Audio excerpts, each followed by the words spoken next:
They found the listing late on a Tuesday night, buried 3 pages deep on a rental site that usually only showed overpriced studios and obvious scams. The photos looked normal enough: a small, single-story house with beige siding, a narrow driveway, and a modest front porch that sagged just slightly in the middle. Nothing special, nothing alarming. But the price made Daniel stop scrolling. $600 a month, utilities included, in a quiet suburban neighborhood. Daniel assumed there had to be a catch. There always was. Mold, a nightmare landlord, or one of those places that looked fine until you noticed the neighbors never made eye contact. Still, he clicked the listing. The description was short, almost careless. Private residence recently vacated. Immediate move-in available. Cash preferred. No landlord name, no company. Just a phone number. He texted it, expecting either no reply or something automated. Instead, a message came back almost instantly. Tomorrow at noon. If you want it, come see it. No greeting. No signature. The address followed. Daniel frowned at it longer than he should have. Something about the street name felt wrong. Not unfamiliar, just oddly forgettable, like it slid off the mind as soon as you tried to focus on it. Still, he needed a place. His lease was up in 2 weeks, his roommate had bailed, and his savings were shrinking faster than he wanted to admit. So the next day he drove out. The neighborhood looked like every other quiet residential area built in the late 80s. Trim lawns, parked sedans, kids' bikes tipped over near driveways. Daniel passed the same elementary school twice before realizing he'd looped around. When his GPS finally announced, "You have arrived," he almost missed it.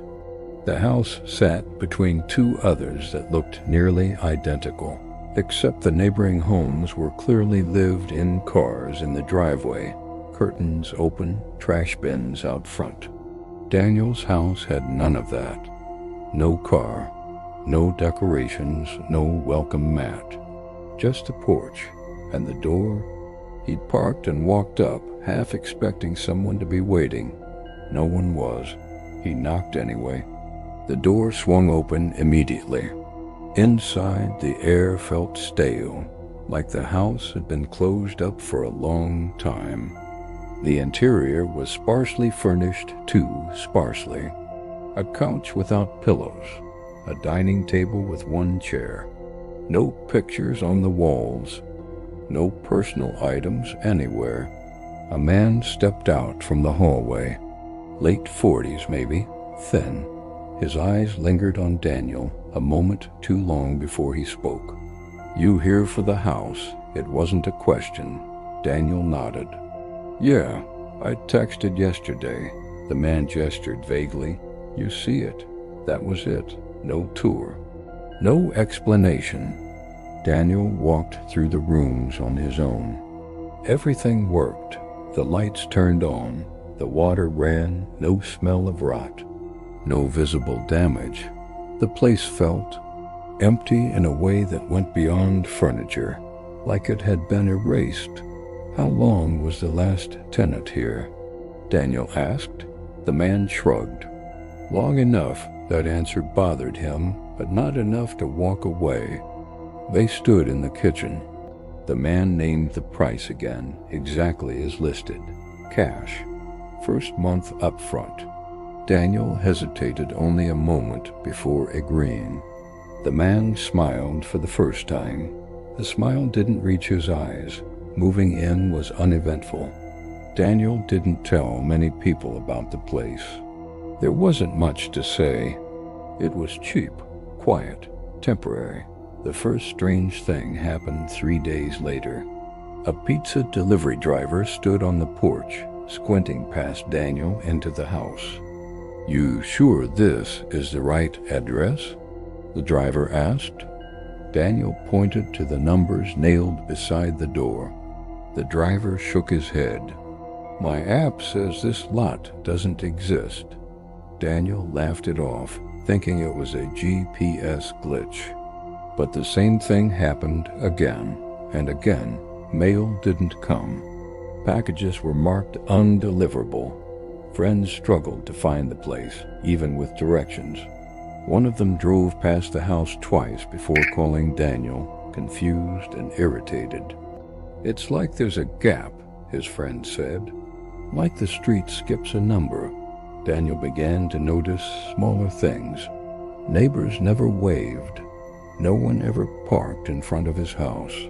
At night, the windows across the street reflected darkness where his living room lights should have been. The first time he mentioned it to someone, they laughed. Dude, you got a ghost house, a coworker joked. Daniel laughed too, but the joke wore thin. One evening he walked next door and knocked, planning to introduce himself. The woman who answered stared at him blankly. I live next door, Daniel said, gesturing back. Her expression shifted, not to anger, but confusion. There's no house there, she said slowly. Daniel laughed again, but it came out strained. I'm standing in it. She closed the door without another word. That night, Daniel searched public records. Nothing. No deed. No utility records. No zoning information. It was as if the house had never been built. Panic set in slowly, the way it always does when reality refuses to cooperate. Daniel tried calling the man who rented it to him. The number was disconnected. He tried the rental site. The listing was gone. A week later, a city notice appeared taped to the door. Property scheduled for demolition. No date. No explanation. Just a red stamp across the page. Daniel went to the city office the next morning.